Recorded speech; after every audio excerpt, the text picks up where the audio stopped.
लगभग 15 दिन हो गए हैं। मैं पूरे भारत के कई हॉस्पिटल्स के साथ लगातार संपर्क में हूं कि आपके पास कोई एवियन फ्लू का केस आया हो तो बताइए। कहीं नहीं आया।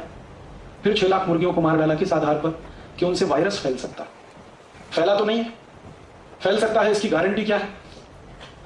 और भारत एक ऐसा अद्भुत देश है दुनिया में जहां कोई भी वायरस जल्दी से फैल नहीं सकता, क्योंकि सूर्य का प्रकाश इतना तीखा है, इतना तेज है कि सैकड़ों किस्म के वायरस तो ऐसे ही मर जाते हैं। यूरोप में यह समस्या है कि वहां बहुत तेजी से वायरस फैलते हैं क्योंकि साल में 9 महीने सूर्य का प्रकाश नहीं होता है। यूरोप के सभी देशों में आप जानते हैं एक साल में 9 महीने सूर्य का दर्शन नहीं होता, और साल में 6 महीने तो -40 डिग्री सेंटीग्रेड तापमान होता है।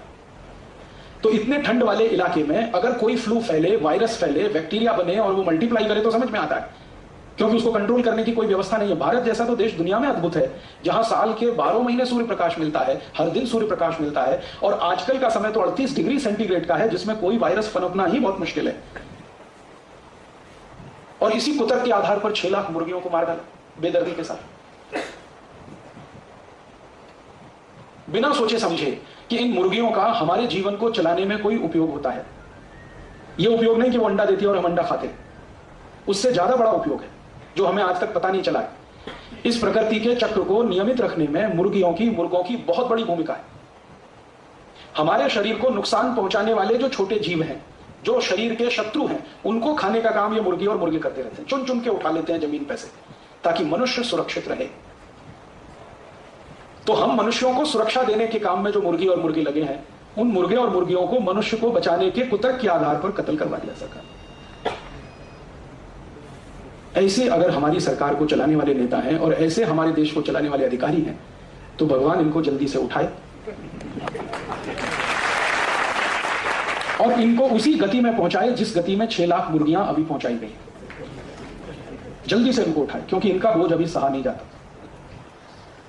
मैं कुछ दवा के क्षेत्र में काम करने वाली कंपनियों के बारे में एक दो जानकारी देना चाहता हूं जो उस तरफ मैंने नहीं दी थी। ये कंपनियों की जो इनिशियल पेड ऑफ कैपिटल है दवा के क्षेत्र में काम करने वाली, उनमें से एक कंपनी है बायर। उसकी मूल पूंजी इस देश में 6 लाख रुपए है बस, और उसका 1 साल का नेट प्रॉफिट 154 करोड़ रुपए। दवा के क्षेत्र में इतना मुनाफा होता है। इसी तरह से एक कंपनी है साइनामिड, उसकी मूल पूंजी इस देश में 40 लाख रुपए है और उसका नेट प्रॉफिट 115 करोड़ रुपए। इसी तरह से एक विदेशी कंपनी है, उसका नाम है सीवागाइगी, मूल पूंजी 70 लाख है और 1 साल का प्रॉफिट 114 करोड़ रुपए, और ये टैक्स देने के बाद का प्रॉफिट है। तो आप सोच लीजिए, थोड़ी सी पूंजी लगाकर दवा के क्षेत्र में इनके भयंकर मुनाफे हैं। और ये मुनाफे का प्रतिशत अगर निकालें तो कई कई कंपनियों का मुनाफा प्रतिशत 20,000 तक है। 20,000% तक वो मुनाफा यहां से लूट रहे हैं।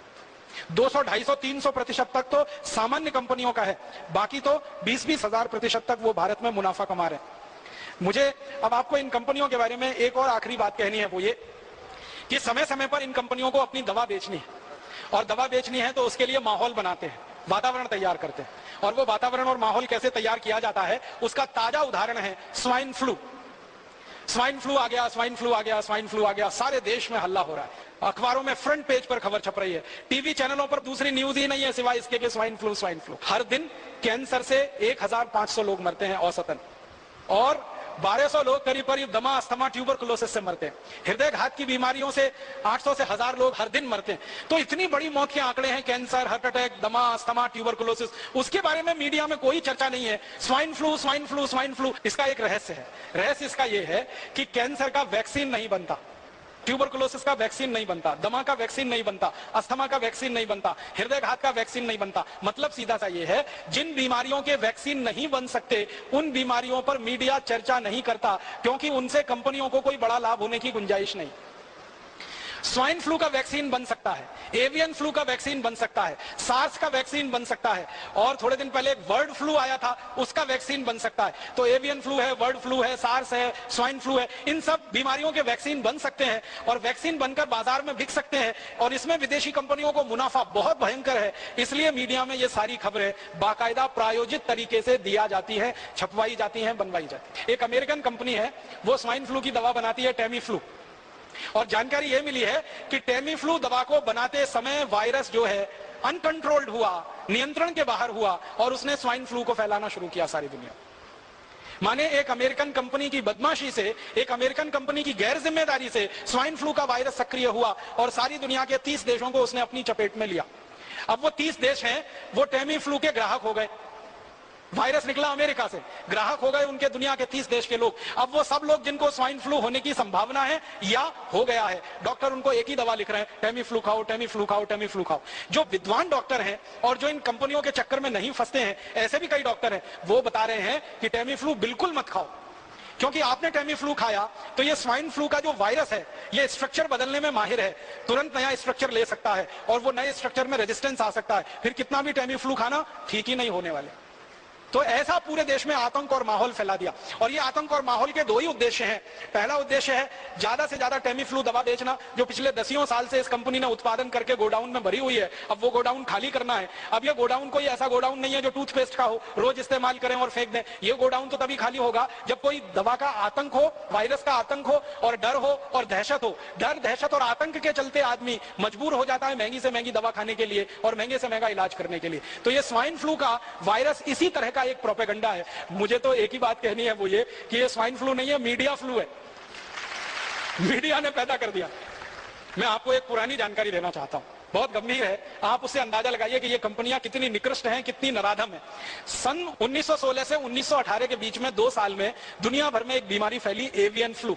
वो ऐसा ही था जैसे स्वाइन फ्लू है, और उस बीमारी के फैलने से सारी दुनिया में कुछ लोग प्रभावित हुए। जो लोग प्रभावित हुए उनकी संख्या बताई जाती है 4.5 करोड़।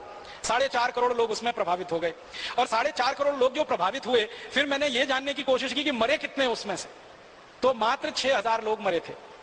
मात्र 6,000 लोग मरे थे। अब उसके बाद क्या हुआ कि ये एवियन फ्लू का वायरस फैला और इसमें 6,000 लोग मर गए, सारी दुनिया में आतंक फैल गया। उस आतंक के चक्कर में एक अमेरिकन कंपनी ने वैक्सीन बना दिया एवियन फ्लू का, और वो वैक्सीन धड़ल्ले से सारी दुनिया में बेचा उन्होंने। और आपको सुनकर दुख होगा, उस वैक्सीन को लगवाने के बाद 60 लाख लोग मर गए दुनिया में, और पता नहीं कितने अपंग हो गए, कितने विकलांग हो गए। बीमारी आने से 6,000 लोग मरे, बीमारी का वैक्सीन बना और उस वैक्सीन को सारी दुनिया में भेजा गया, फैलाया। सबसे ज्यादा अफ्रीका के देशों में, सबसे ज्यादा लैटिन अमेरिका के देशों में, ब्राजील में, मैक्सिको में, चिली में, कोस्टारिका में, कोलंबिया में, फिर अफ्रीका में, नाइजीरिया में, सोमालिया में, इथियोपिया में, दक्षिणी अफ्रीका में, रोडेशिया में। तो अफ्रीका, लैटिन अमेरिका और भारत में भी हुआ था उसका। वैक्सीन का अंधाधुंध प्रचार हुआ, अंधाधुंध बिक्री हुई, 60 लाख लोग वैक्सीन लगने के बाद मर गए।